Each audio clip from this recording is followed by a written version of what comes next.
everyone, and welcome to the second episode of the Danmei Digest, where I talk about whatever Danmei novel catches my interest. Right now, I am discussing Copper Coins by Mu Su Li, translated by Seven Seas Entertainment. For this episode, I finished Arc 1 of Book 1, which includes chapters 5 through 9. A major plot point gets wrapped up, some revelations come to light, but there are many more mysteries that we are yet to uncover. It starts with our characters Xue Xian, Xuanmin, and the rest of the crew trapped inside the mysterious array. There are sinister imitations of people who are chasing them around, and they need to escape by finding the Gate of Life. There are 8 gates in total, so it involves a lot of being chased around before they end up finding the right one. There are a lot of parts that I love from this section. The first being probably my favorite image so far, which is in chapter 5. If you've ever read any other books from this publisher, you know that one thing that sets Seven Seas apart from the other translators is the art inside the novel. So I'll do my best to paint a picture for you. Xue Xian has transformed into his human form and is sitting on a wall. Below him is Xuanmin, grabbing one of his ankles. A breeze from who knows where is scattering flower blossoms in the air as they stare into each other's eyes.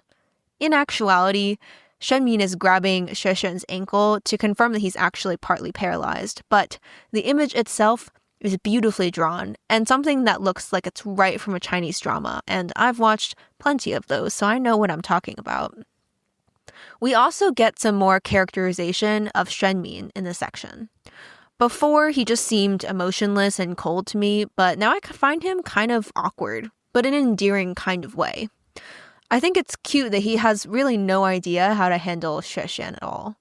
Xue Xian is cocky, arrogant, and not afraid to speak his mind, so sometimes Xuanmin is just in shock from Xue Xian's brazenness and audacity and doesn't know what to say. And I'm talking literally standing in one place in shock, trying to recollect himself.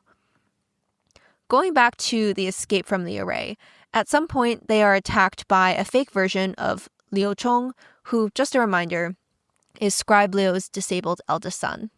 I genuinely laughed out loud when Xue Xian knocks him out by basically pantsing him. He used his paper effigy form to pull off his belt, which is very clever and also very hilarious. They finally escape, and then the truth is discovered.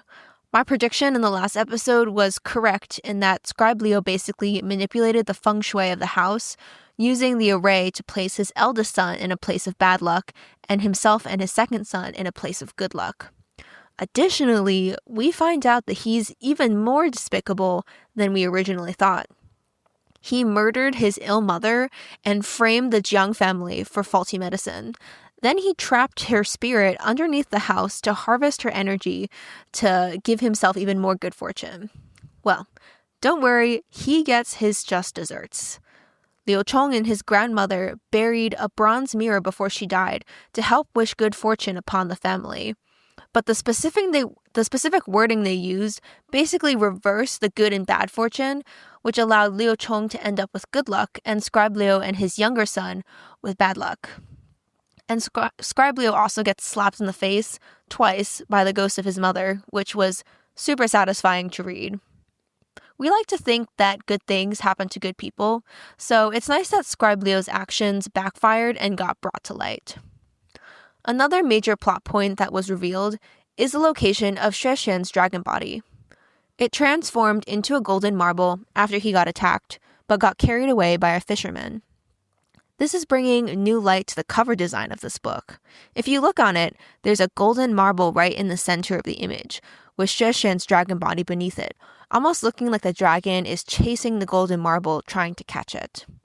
When I first was introduced to the golden marble, I was like, oh, this must be a major plot point in the first book.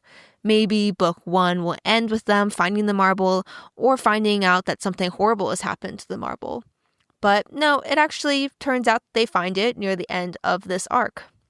Scribe Liu bought it from the fisherman and buried it with his mother to provide more energy to the array. In fact, it was actually hidden inside a millstone. And yes, I did have to look up what a millstone looks like because I had no idea initially. So yeah, that's where he finds his body. However, it looks like he can't just jump right into his body. So he's kind of just carrying around this golden marble as a paper effigy, which is just a hilarious image. So it looks like this plot point will continue, but just not in the way that I initially thought that it would. Okay, so the mystery with the Liu family is wrapped up. Scribe Liu is exposed, and the deceased grandmother is put to rest. Xue Xian essentially passes out from anger after finding out where his body is hidden. Such a drama queen. And when he wakes up, he's in a room at an inn with Xuanmin and Jiang Shining. Then a new mystery is introduced in this moment. Xuanmin doubles over in pain, and red lines start coming out of a mole on the side of his neck. I looked at the cover image again, and sure enough, there it is. It's super faint, but I can see the mole. It seems like he's cursed in some way, but what kind of curse? It could be one that slowly ends his life, or maybe he's being transformed into something. While Xuanmin is incapacitated, Xue Xian decides to leave Xuanmin one of his dragon scales, reluctantly, as a payment for his help. Then him and Jiang Shining depart. So Arc 1 ends with Xuanmin then revealing a piece of paper instructing him to find them referring to the dragon scale that was just given to him. Who is this note from? Could it be from the rogue monk on the wanted poster? And why is he tasked with finding them? Is this the only way to save him from the curse? Or maybe he's working for someone sinister who wants to use the scales for an evil purpose? There's still much to come in this series, that is for sure. Okay, so let's talk about the arc titles. The title of Arc 1 is Seeking. This could be referring to Xuanmin seeking the dragon scales, or Xue Xian seeking his dragon body and the people who attacked him. We actually find out at the end of this arc that Scribe Liu wasn't one of the people who directly attacked Xue Xian, despite his blood being on him as a marker. This could be a red herring / diversion set by the real people who attacked him. So my guess is that the Arc 1 title is about Xue Xian, since at the moment he does seem to be the main focus of this book so far at least. However, I think that Part 2 might be more focused on Xuanmin. Arc 2 is called Nameless. This could be referring to that mysterious monk on the wanted poster. I can just imagine that a monk who commits a horrible crime is deemed as nameless, a dramatic way of calling someone a betrayer to their order or something. Although watches this monk on the wanted poster is no one, and I am just reading into this way too much. So now that Arc 1 is finished, my overall thoughts of this book are positive. I like the tone of this book. It's a nice balance between mystery, a bit of horror while they were trapped in that array, and also a lot of humor. Xue Xian is definitely where most of the humor comes from, probably because of his personality as a bit of a drama queen. His insults are definitely on point.